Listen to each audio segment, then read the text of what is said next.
Hallo, herzlich willkommen zu einer weiteren Gitarrenstunde und ich freue mich sehr, heute für euch wieder live da zu sein. Heute lernen wir 5 klassische Eric Clapton Licks aus seiner Hochenergiephase mit der Band Cream.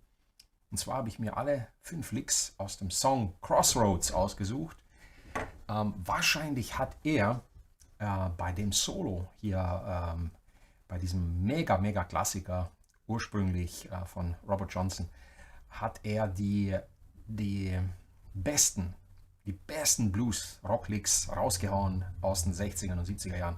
Unglaublich, die Energie. Und er hat sozusagen, das sagen auch viele, die Blaupause geschrieben für diese Blues-Licks.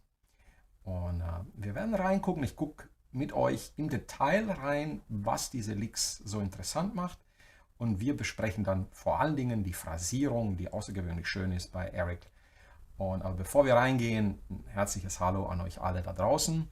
Ich hoffe, dass ihr heute am 11.08.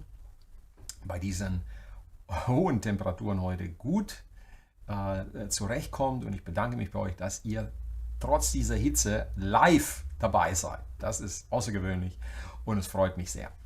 So, jetzt without further ado, guck mal kurz rein. Hallo. Hallöchen. Servus. Vielen Dank. Ja, super. Ah ja, das ist schon krass. Ne? Bild und Ton passt. Herzlichen Dank, Uli. Das ist super. Vielen Dank. Sehr gut hier. Klasse. Super. Also, Gratulation. Ton und Bild sind gut. Also, cool. Schauen wir rein. Gucken uns die Licks an. Ganz in Ruhe. Also, ich habe hier natürlich ein Guitar Profile vorbereitet. 5 klassische Eric Clapton Blues Licks.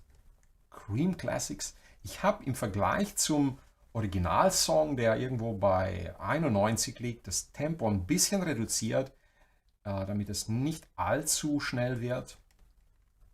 Und ich spiele den Bluesbreaker Sound hier auf meinem Helix und verwende einen Tube Screamer zum Anfetten des Sounds.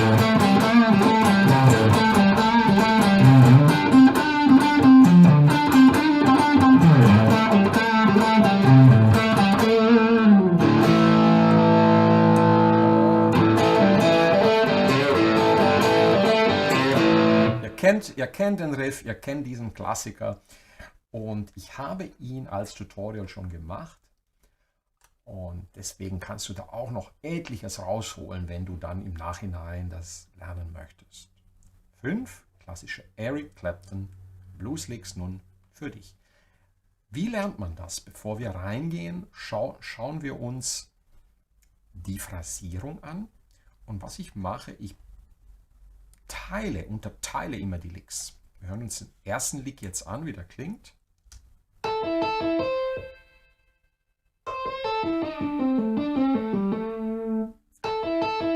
Also absoluter Klassiker, ganz typisch für diese Zeit. Und wenn ich das jetzt hier lerne, dann unterteile ich das. Wir sind in der A-Moll-Pentatonik, Position 1. Alle Licks. Und das ist doch sehr angenehm in Position 1 und dann eine Oktave höher, auch in Position 1. Und dann hier oben.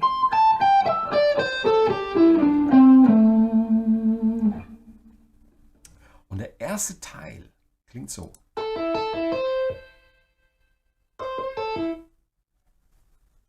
Bis hierhin. Nochmal.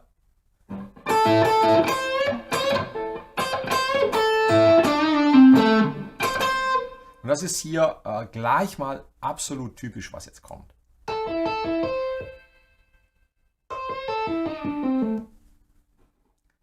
Das ist einfach. Ein kleines Barré hier auf der 5.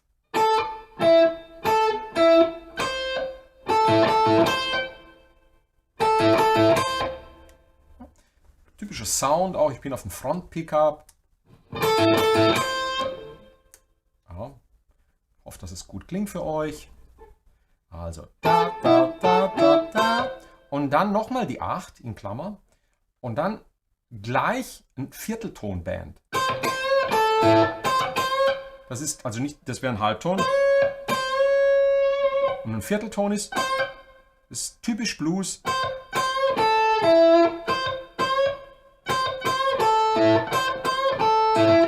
Und wie schaffst du das, dass da kein Zwischenlärm entsteht, wenn du diesen... Du musst ganz nah hier mit deiner rechten Hand an den Saiten sein. Und ich dämpfe wirklich alles oben drüber mit dem Teil hier. Das kannst du jetzt auch sehen, wie die Saiten hier eine Spur hinterlassen. Mit dem Teil meiner Hand dämpfe ich die Saiten oben drüber alle ab.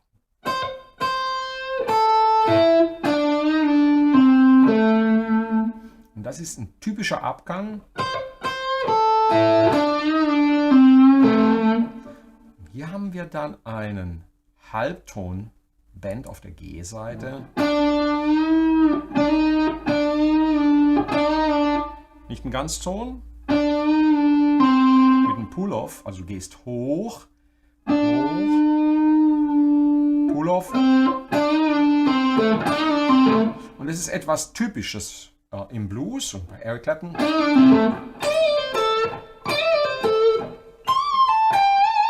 Also merkt ihr, warum habe ich genau diese Licks rausgesucht? Weil in den Licks diese Unterphrasierungen sind, die so wertvoll sind im Blues und die ja alle im Grunde genommen von ihm dann auch übernommen haben. Also warum sollen wir das nicht tun? Ne?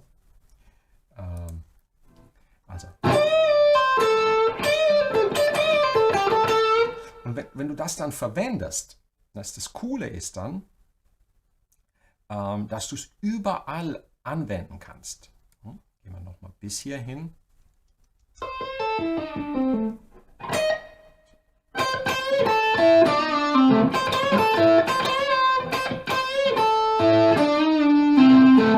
Und dann der Abgang. Und auch wieder typisch, ganz wichtig, dass ihr euch das mal merkt, sind die Vierteltonbands. Die machen das Ganze eben, das ist typisch Blues. Hier mit dem Zeigefinger auf der 5.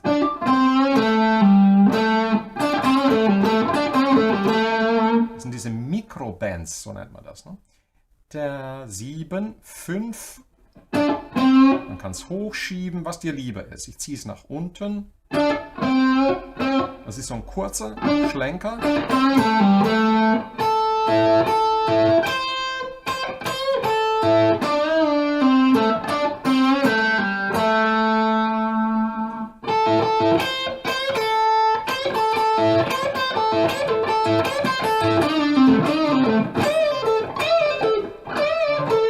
Und ihr seht schon, wenn ich einen Teil wie diesen hier auf dem ganzen Griffbrett anwende,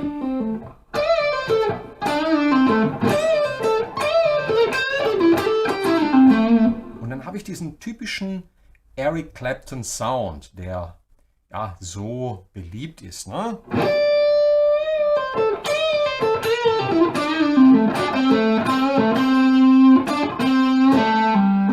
Und so kannst du, im Englischen sagt man, you get a lot of mileage, also du bekommst viel Erfahrung, Mileage bedeutet also, du kannst viel rausholen aus diesen Unterteilen dieser Licks. Also nochmal ganz langsam die Nummer 1.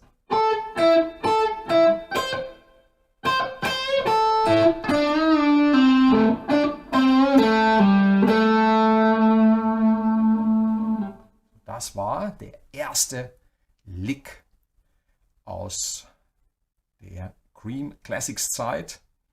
Jetzt schauen wir uns gleich den nächsten wunderbaren Lick an. Wenn ihr den hört, wisst ihr sofort, das ist Eric. Ich gehe mal in diese Ansicht. Da könnt ihr mich auch sehen und den Lick vor allen Dingen ganz. Hoppla.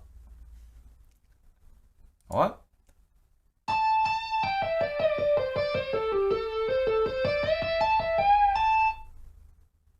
herrlich. Ne? Also hier ist ein Fluss drin und um diesen Fluss zu erreichen, muss man das sehr oft wiederholen. Okay? Jetzt schauen wir uns erstmal an. Wir sind jetzt wieder in der ersten Position, aber eine Oktave höher. Hier oben im 17. Mund.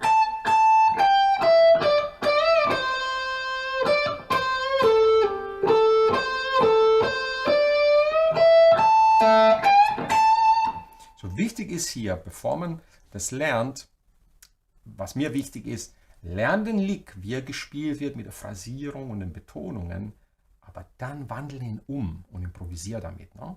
Du musst ihn oft üben und nimm dir diese Unterparts. Jetzt gucken wir uns hier in diesem Lick diese Unterteilungen an, die ihn so interessant machen. So, hier. Der geht, also der erste Teil geht bis zu diesem Vibrato. Wenn man die Pause vorne noch mit, so markiere ich das, würde ich dir auch empfehlen, dass du so markierst. Und dann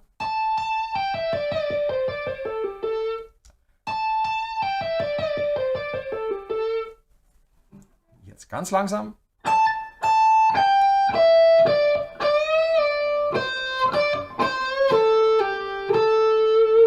So, hier hast du einen Ganzton. Die 19 wird hier einmal ganz hoch.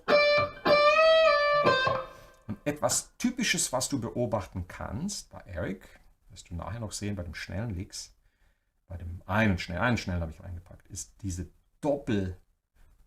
manchmal Dreifachspielung einer Note. Das ist hier die 19. Ja. Hier auch. Ne? Nochmal auf die Phrasierung achten.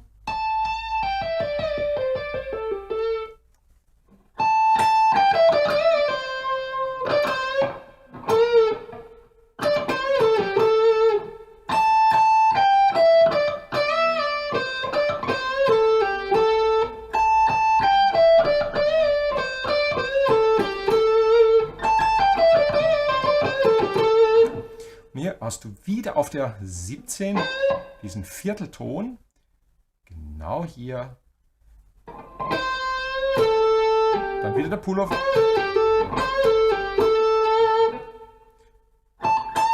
und hier etwas typisches Clapton, du siehst hier das Vibrato auf der 17, kurz, ein fettes Vibrato.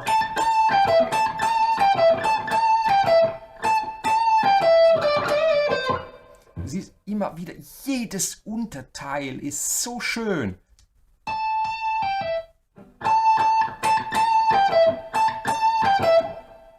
Und das nächste. Und hier ist die Kunst ist hier, dass du die 19 anschlägst, ganz schnell und ganz ton.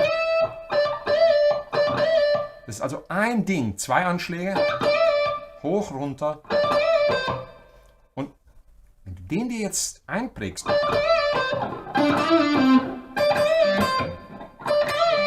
dann kannst du ihn wieder überall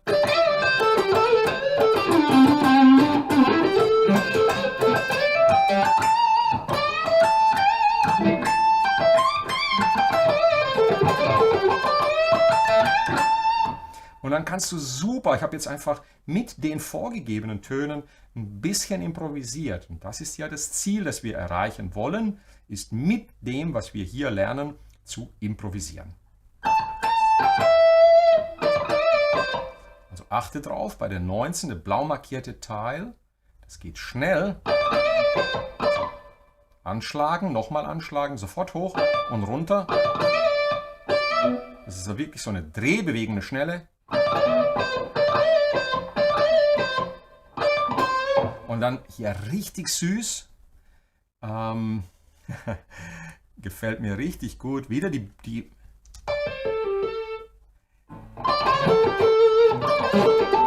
und achtet drauf, ne? 19, 17 nach unten leicht weg.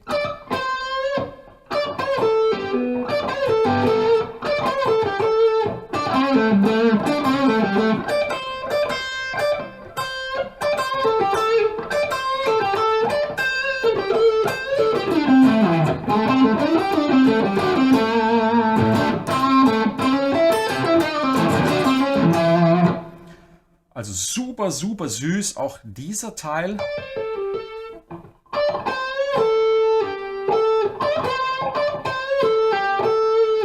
Und dann von der 17 hier bis zu der 17 hier der finale Lauf, der richtig klassisch Kleppen ist.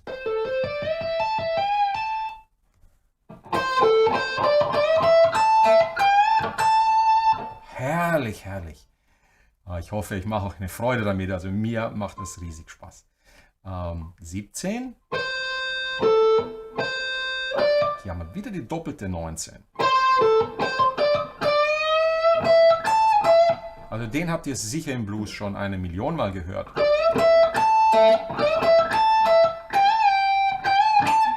Und hier hast du dann die 20, also klar, 19 voll, ein kleines Barré hier mit dem Zeigefinger und dann die 17 dreimal.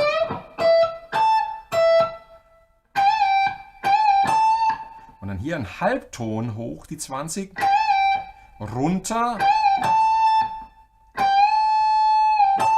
Und dann, während du runterkommst, es ist wirklich, du kommst leicht runter, dann kommt schon die 17.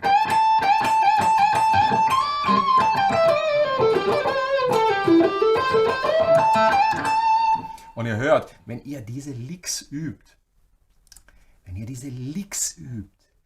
und diese Unterpassagen von Eric übernimmt und die einmal in den Fingern habt, es ist etwas, passiert Magie bei euch.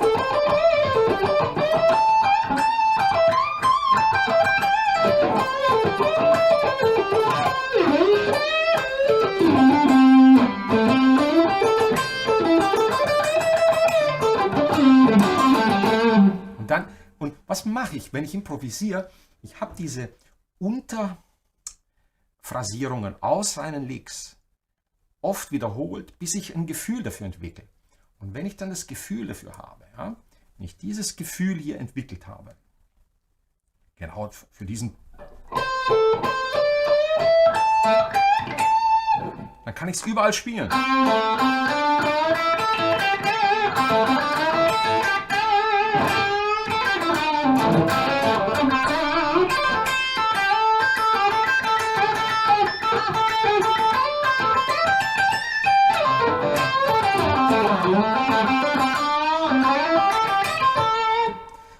Und dann habe ich diesen Sound von Eric.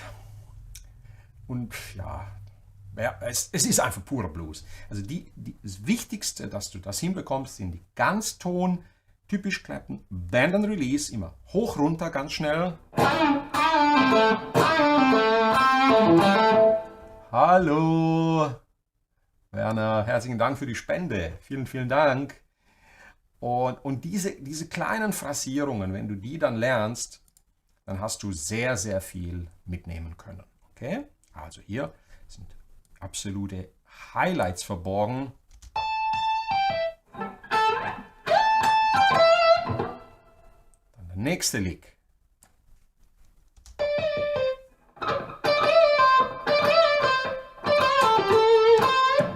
Ah, herrlich. So, das war Lick Numero 2. Jetzt kommt der Lick, den Eric Clapton spielt, wenn er so zum Höhepunkt eines Solos kommt. Das sind sehr schnelle Repeating Licks, typisch für ihn aus der Zeit. Und auch hier ist ein Trick dabei. Es ist eigentlich eine relativ einfache Geschichte mit einem Twist. Und dieser Twist ist eine Doppelnote. Jetzt gucken wir mal rein und hören uns diesen ersten Teil an. Hört genau hin. Wow!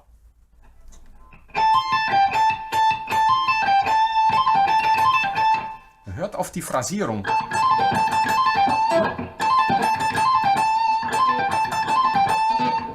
Nochmal.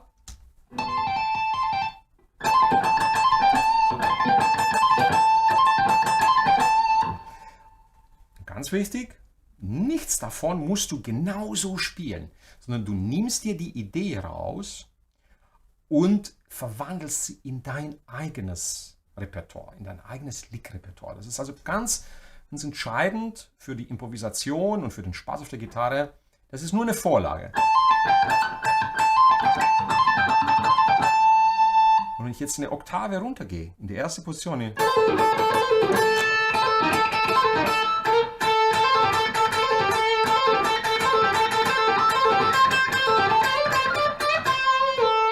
und dann kann ich diesen einen super süßen Lick hier. Und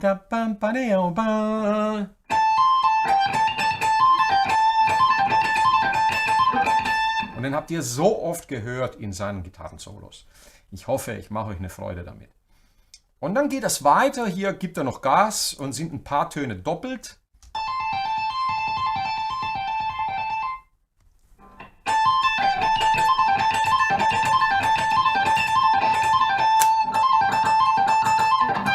Und jetzt achte drauf, was ich mache.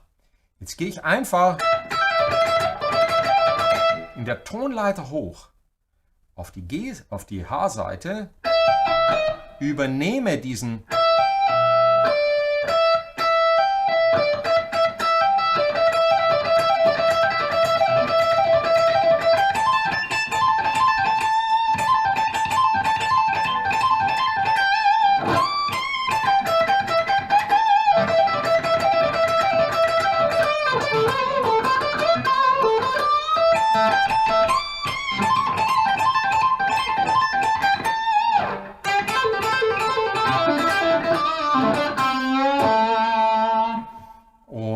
das ist im Grunde genommen diesen Lick, musst du nicht genauso spielen, sondern du nimmst die Untersegmente. Ich nehme jetzt mal nur die 6 Töne hier raus und nur, dass du das hörst.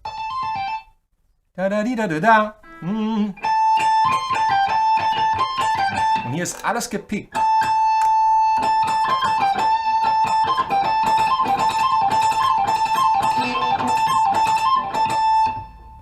Und nächstes Element klingt so.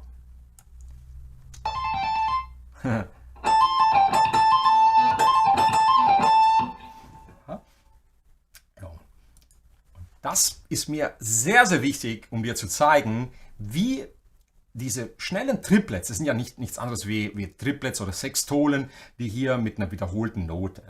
Wenn du das mal drauf hast.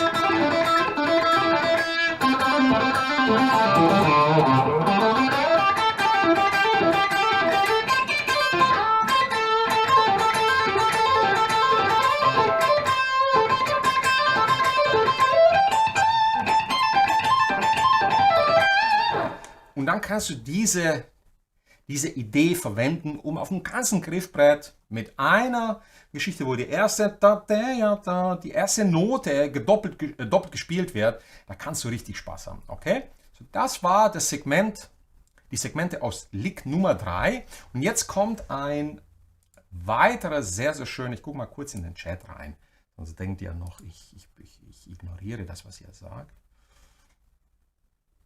Oh, Uli, herzlichen Dank. Ihr seid sehr nett zu mir. Hallo, vielen, vielen Dank.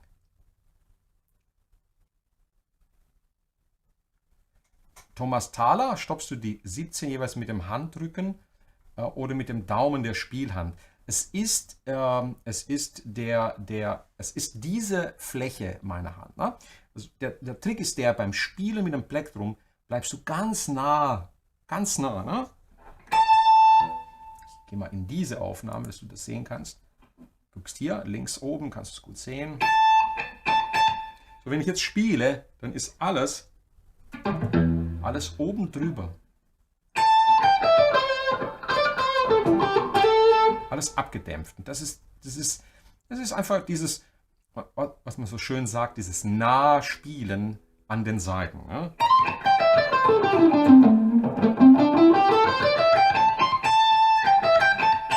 Wenn ich jetzt die 15 hier spiele, dann ist alles von meinem Daumen hier beginnend bis hier hoch. Siehst du das? Ist alles abgedämpft.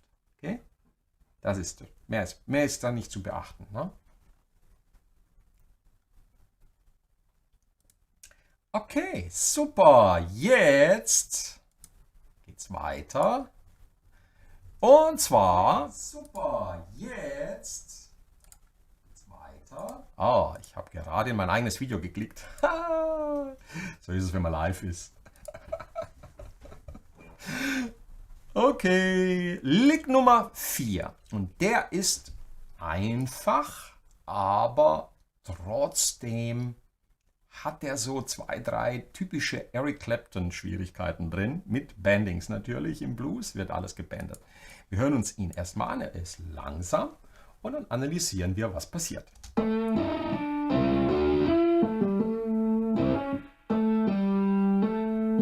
Oh, achtet auf die Phrasierung, ne?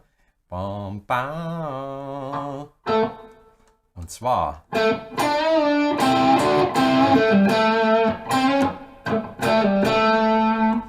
ja, ganz langsam. Also ich spiele die 7, leichtes Vibrato drauf. Immer wenn ihr diese Linie hier seht, ist ein Vibrato drauf. Dann habe ich ein Double Stop, also 2 Töne gleichzeitig. Die Schwierigkeit hier jedoch ist, dass ich die 5 und die 7 spiele und dann hochgehe mit der 7 und wieder runterkomme. Das ist also nicht einfach. Und dann wieder typisch für den Blues ein Double Stop, also 2 Seiten mit einem Vierteltonband. Wie machst du das? Du machst ein kleines Barré auf der 5 und ziehst beide Seiten nach unten. Das klingt so ein bisschen, ich sag's immer so wie die Autohupe.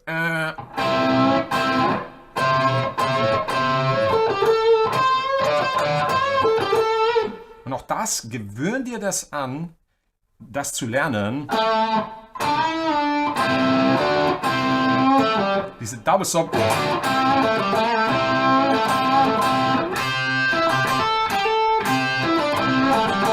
Die klingen einfach cool und sind etwas ganz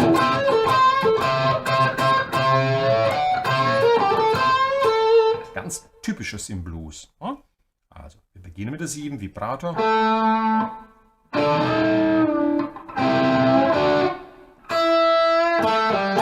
Dann unten die 5, hochziehen, Viertelton. Und dann 7, 5, 7 auf der D-Seite. Da, ba, da, da.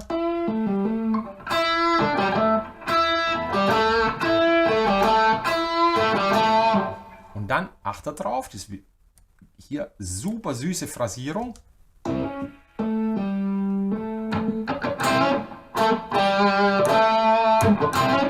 Und was haben wir denn hier? Wir haben wieder einen Double Stop mit dem Klassiker, dass wir hier mit der 6 die Dur-Note reinhämmern. Das ist etwas, was in diesem Lied oft gemacht wird, weil wir sind in A-Dur. Auch wenn ich jetzt viel in der A-Moll-Pentatonik improvisiert habe, haben wir hier auch A-Dur-Geschichten. Es gibt ja diesen berühmten Lick.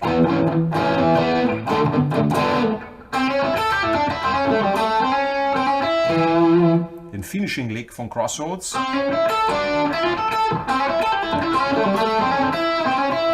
Und hier hört man ganz klar, wie oft die Dur-Terz verwendet wird. Ne? Mal reinhören.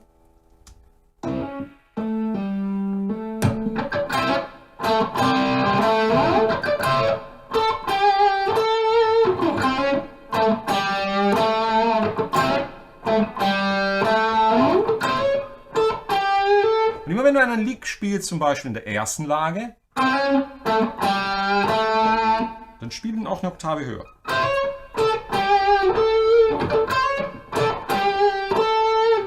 So, das war ein typischer Blues-Lick auf dem A7-Akkord. Und einen mega schönen Klassiker habe ich noch für euch. Der klingt so. Und hier sind zwei kleine Eric Clapton Gemeinheiten drin, nämlich 2 sehr, sehr schnelle Bands. Und die müssen wir uns erstmal jetzt anschauen. Okay? Also nochmal reinhören.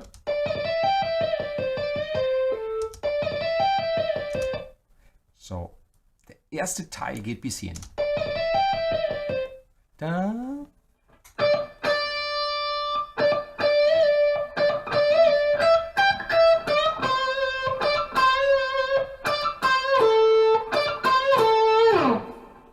Also wir spielen die 19 und dann haben wir ein ganz schnelles, siehst du auch hier, ne? Also das ist ja 32, also das ist brutal, ne?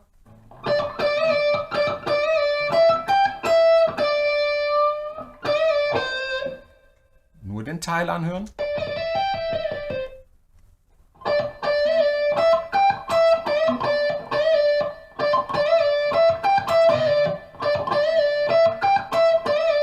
So, was ich jetzt mache, ich reduziere mal das Tempo auf Tempo 60. So. Okay, und dann kann man das typisch etwas muss es komplett markieren, sonst macht er mir nicht die 60. Ja, jetzt habe ich es gleich. Sekundchen. So, jetzt haben wir es.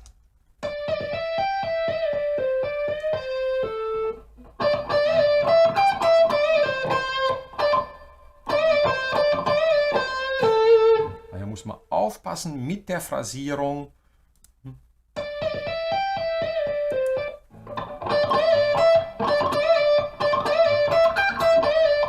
Wahnsinnig schnell.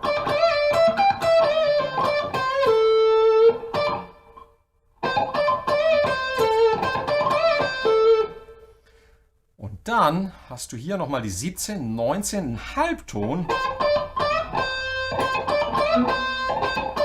Und dieser Halbton hochgebändet, also der ist schon richtig, richtig klassisch hier. Nur ganz kurz. Na?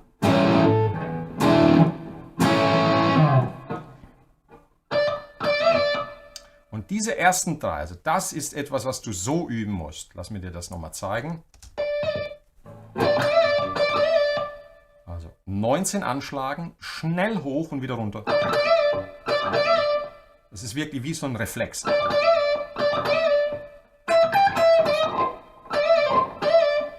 Und dann diese Töne bis hierhin.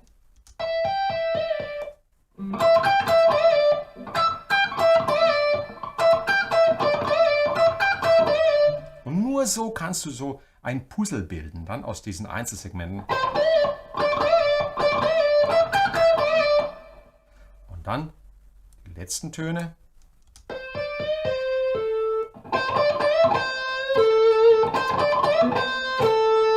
Und so ist der mein bester Tipp hierzu. Manchmal musst du das in so Segmente aufbrechen, damit du die Phrasierung auch hörst. Denn wenn der Lick so schnell durchläuft, dann hört man als die Phrasierung nicht so genau. Erst wenn man die einzelnen Segmente gelernt hat.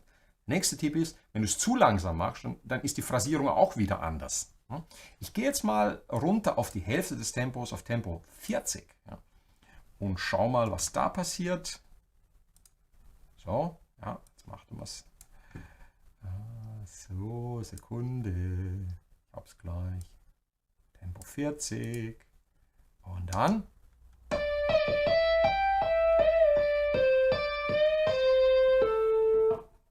Okay, machen wir einen Loop draus und so würde ich das dann üben.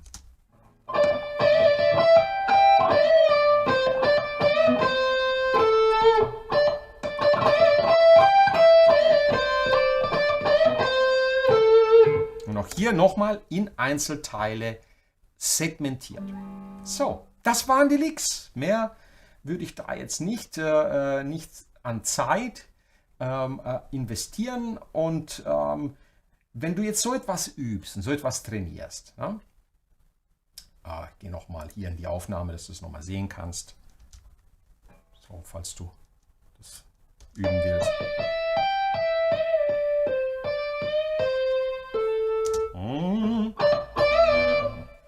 Bleib hier bitte.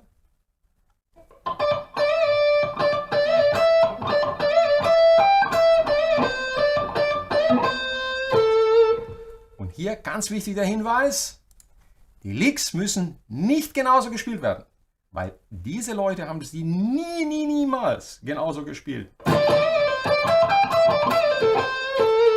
Du kannst ihn dir zu eigen machen, wie jeden dieser Licks.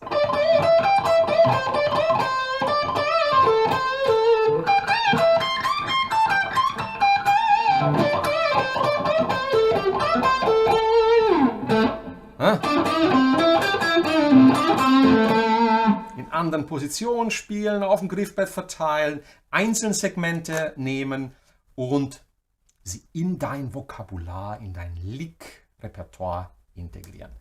Das war heute das Beispiel mit 5 absolut klassischen Licks aus der jungen Periode des Schaffens von Eric Clapton, wo er unter Feuer stand mit Cream und wo man sagt, dass die Gitarrensolos von ihm damals einfach absolut legendär waren und wo er auch seinen legendären Ruf her hat. Ja. Ich hoffe, ich konnte dir hiermit eine Freude bereiten. Ich werde jetzt noch kurz in den Chat reinschauen, ob da noch Frage oder irgendwelche Wünsche aufgetaucht sind.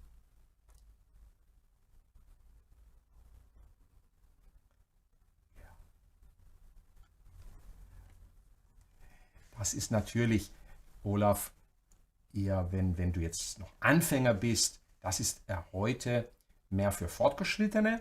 Aber ich habe mich bewusst nur in den ersten Positionen der Pentatonik aufgehalten, sodass du dann eine Inspiration hast für die Zukunft. Ja,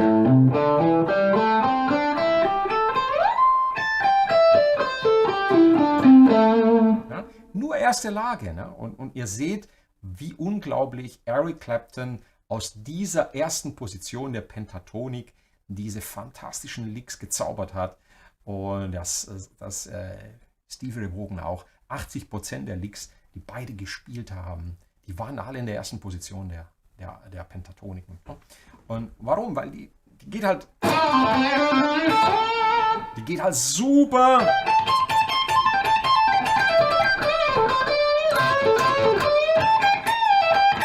Die geht halt super von den Fingern, wenn sie in die Finger hinein programmiert hast.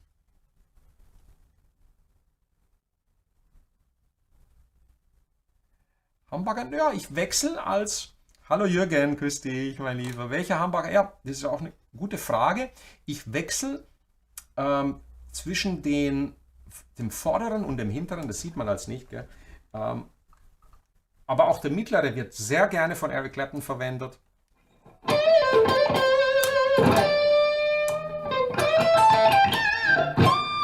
So, wenn ich hier oben bin, ist es oft so, du musst dir folgendermaßen das vorstellen, wenn du mit dem Front Pickup, also mit dem vorderen Tonabnehmer spielst, dann hast du einen singenden Ton. Und meistens, wenn du ab dem 12. Bund spielst, willst du, dass es singt.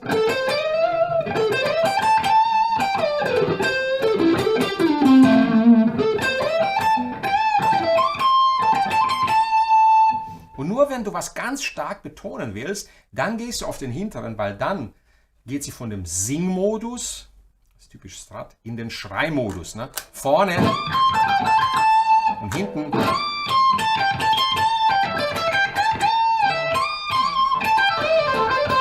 Ja? Und das sind so Erfahrungswerte, vor allen Dingen, was dir dann gefällt oder wo du etwas betonen willst. In dem Moment, wo du etwas betonen willst, ein typisches Beispiel ist, wenn Gary Moore bei Still Got the Blues aus dieser Geschichte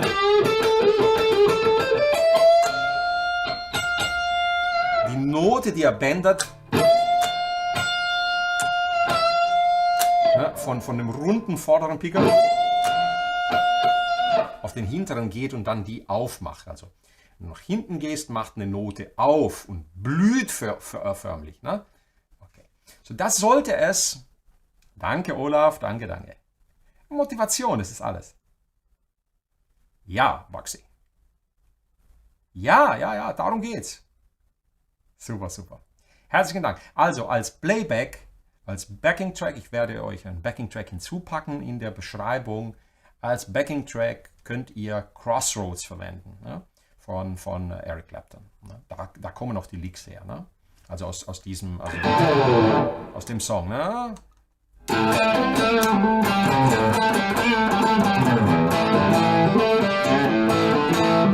I was down at the crossroads, getting down on my knees. Na, das ist der Backing-Track dann auch zu dem Song und zu diesen Licks. Super. Also, das sollte es für heute gewesen sein. Bei der Hitze genügt das. Wir sehen uns am Donnerstag wieder. Oder am Donnerstag ist Sebastian Minet da. Jetzt nach 2-3 Monaten weiteren Studiums in Stuttgart auf der Musikhochschule wird er sicher einige sehr, sehr gute Ideen am Donnerstag wieder mitbringen. Er hat mir nicht verraten, was er uns zeigen möchte. Ich bin sehr gespannt, welches Thema er anpackt. Am Donnerstag 15 Uhr lade ich euch ein, dabei zu sein. Und ich freue mich sehr auf ein Überraschungsthema von Sebastian, das wir dann natürlich live bekannt geben werden. Bis dahin wünsche ich euch alles, alles Gute, viel, viel Spaß mit der Gitarre. Nimm sie jeden Tag in die Hand, genieße es. Schau dir, wie unglaublich die besten Gitarristen der Welt, über Clapton hat man in den 60ern gesagt, Clapton is God, er hat das immer abgelehnt. Und was er dann allein aus der ersten Lage der Pentatonik rausholen kann, das sollte doch mehr als genug Motivation für euch da draußen sein. Herzlichen Dank, dass ihr dabei wart und bis zum nächsten Mal. Und ja, bevor du gehst, würde ich mich natürlich freuen, wenn du die Glocke läutest, falls du es noch nicht getan hast. Dann wirst du informiert, wenn ich wieder live bin, und ein Abo hilft meinem Kanal natürlich sehr, das wäre wunderbar. Bis zum nächsten Mal. Ciao, ciao.